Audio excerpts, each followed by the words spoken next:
کہ ہمارے لیے تو ہمارے رسول سے بڑھ کر کوئی رسول نہیں، ہمارے ربیع الاول سے بڑھ کر کوئی عید نہیں، کوئی خوشی نہیں۔ ہمیں اپنے رسول اللہ سے اتنی محبت ہے کہ فدا کا ابی و امی یا رسول اللہ، ہم اپنے ماں باپ آپ پر قربان کر دیں، ہم اپنی اولاد کو آپ پر قربان کر دیں۔ تو یہ اگر کسی مسلمان نے یہ کہا ہے کہ یہ ایک جیسی اہمیت حاصل ہے تو پھر یہ غلط کہا ہے، اور اگر کوئی عیسائی یہ کہتا ہے تو کوئی حرج نہیں، وہ تو ان کا مذہب ہے، وہ اپنے ہی عیسیٰ علیہ السلام کی کرسمس کو اچھے سے اچھا سمجھیں گے، ہمیں اس میں کوئی اعتراض بھی نہیں ہے، ہم سمجھا سکتے ہیں، ان کو بتا سکتے ہیں کہ یہ غلط ہے، ٹھیک ہے نا۔ اور رہی بات کرسمس منانا، تو جیسے ہم اپنے نبی کی یوم پیدائش مناتے ہیں، وہ بھی عیسیٰ علیہ السلام کی یوم پیدائش مناتے ہیں، ہمیں کوئی اعتراض نہیں ہے اس کے اوپر، کیوں بھائی، ٹھیک ہے نا۔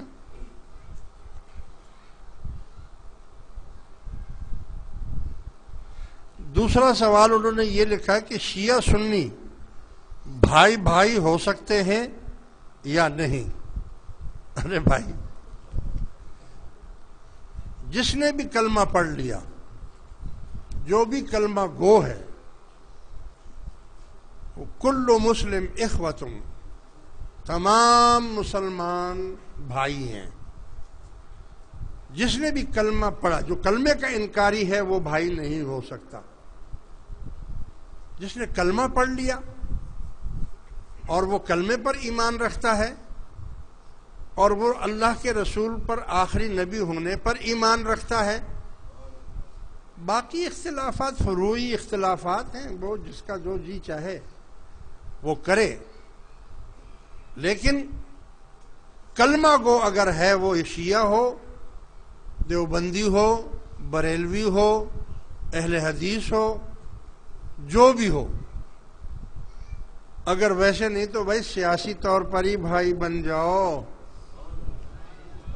اگر آپ کا عقیدہ صحیح نہیں ہے تو بھائی بننے میں بھی، اور وَاعْتَصِمُوا بِحَبْلِ اللَّهِ جَمِيعًا وَلَا تَفَرَّقُوا، آپس میں ایک ہو جاؤ، مسلمان ہو جاؤ۔ کوئی بم پھینکے گا تو یہ نہیں بولے گا کہ شیعہ کہاں کہاں ہے میں اس پر بم پھینکوں، یہ نہیں بولے گا کہ دیوبندی کہاں ہے، یہ نہیں بولے گا کہ اہل حدیث کہاں ہے۔ تو کلمہ کو تو ویسے بھی سب مسلمان بھائی ہیں آپس میں، تو آپس میں اتحاد اور اتفاق کو قائم رکھنا یہ بہت اچھی بات ہے، اور اسی میں آپ کی طاقت ہے، اسی میں آپ کا وہ ہے۔ اور جب ہم ہندوؤں کے ساتھ رہ سکتے ہیں، بھائی ہندوستان میں ابھی ہمارے 20 کروڑ مسلمان ہندوؤں کے ساتھ رہ رہے ہیں کہ نہیں رہ رہے ہیں، تو جب اور ان کے ساتھ خوشی میں بھی شریک ہیں، غمی میں بھی شریک ہیں، ہے کہ نہیں ہے؟ اور ہم یہاں بھی پاکستان میں بھی کافی ہندو ہیں، ان کے ساتھ بھی ہم خوشی میں اور غمی میں شریک ہیں۔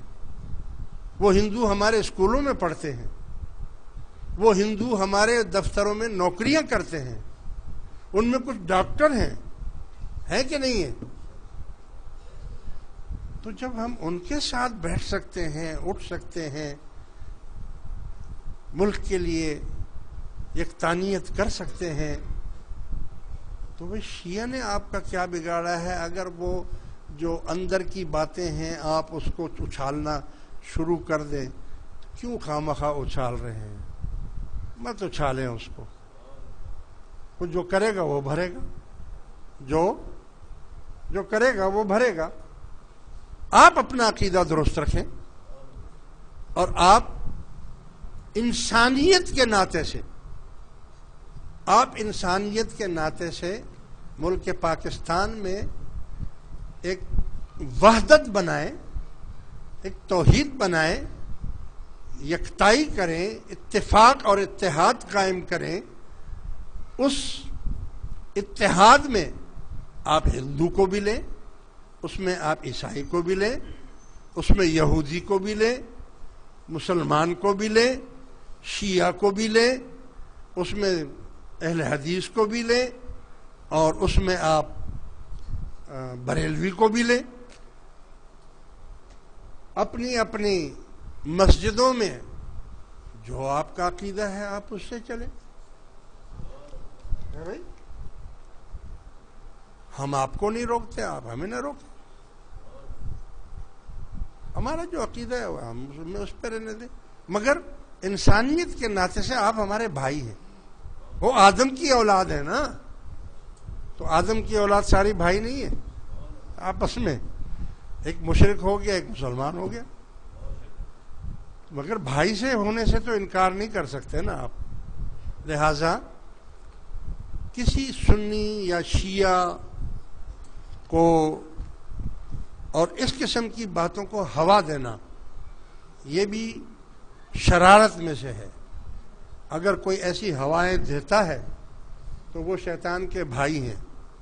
شیطانیت پھیلانے کے لیے وہ اگر یہ کہتے ہیں کہ شیعہ سنی بھائی بھائی، شیعہ اور سنی دیوبندی بھائی بھائی کا بھی نعرہ لگائیں، اور دیوبندی اور اہل حدیث بھائی بھائی یہ بھی نعرہ لگا دیں. ایک ہی نعرے پر کیوں آپ اٹکے ہوئے ہیں؟ شیعہ سنی پر کیوں اٹکے ہوئے ہیں؟ آپ سارے نعرے لگائیں، سب کو بھائی بھائی بنا لیں، کوئی حرج نہیں ہے. ملک کے مفاد میں بھی یہی ہے، مذہب کے لحاظ مفاد میں بھی یہی ہے، اور اللہ اور اس کے رسول کی خوشنودی بھی اسی میں ہے کہ آپ اللہ کی رسی کو مضبوطی سے تھام لیں.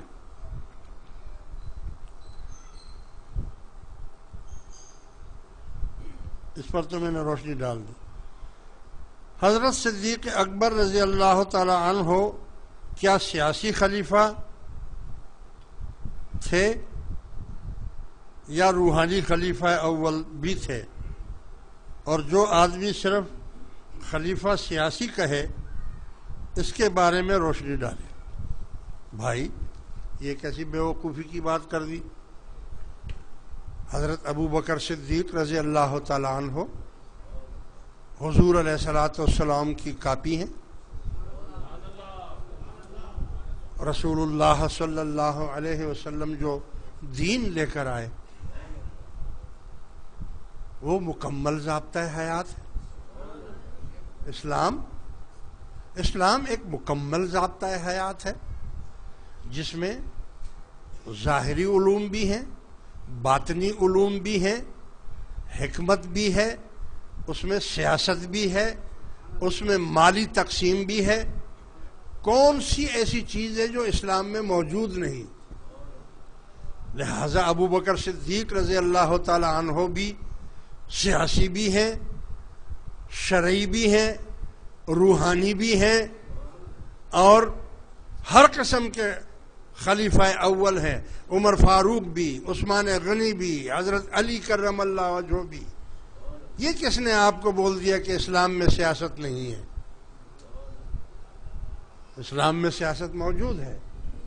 لیکن ہم کیوں، پھر آپ کہیں گے نا مجھ سے کہ پھر آپ کیوں حصہ نہیں لیتے؟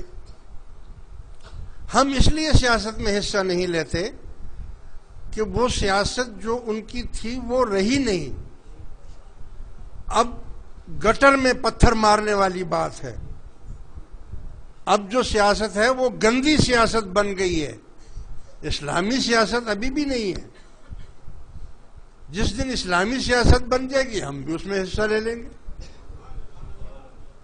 لیکن ہم اپنے آپ کی مٹی تو نہیں پلیت کریں گے نا، گالیاں تو نہیں سنیں گے اور نہ سنائیں گے کسی کو. ہاں، لہذا اس لیے ہم سیاست میں حصہ نہیں لیتے اور نہ لیں گے. ہاں لیں گے جس دن سیاست پاک ہو جائے گی، جس دن سیاست اسلام کے مطابق ہو جائے گی، اس وقت میں اپنی پوری جماعت کو کہوں گا کہ جاؤ اب سیاست میں حصہ لے لو. لیکن ابھی نہیں. آپ دیکھ رہے ہیں سیاست کا کیا حال ہے. او بھائی سیاست تو نہیں نظر آتی کہیں. کتے بھونکنے کی نظر آتی ہے. کسی نے بلڈوگ پالا ہوا ہے، کسی نے وہ جناب دوسرا پالا ہوا ہے، کسی نے جنگلی کتا پالا ہوا ہے.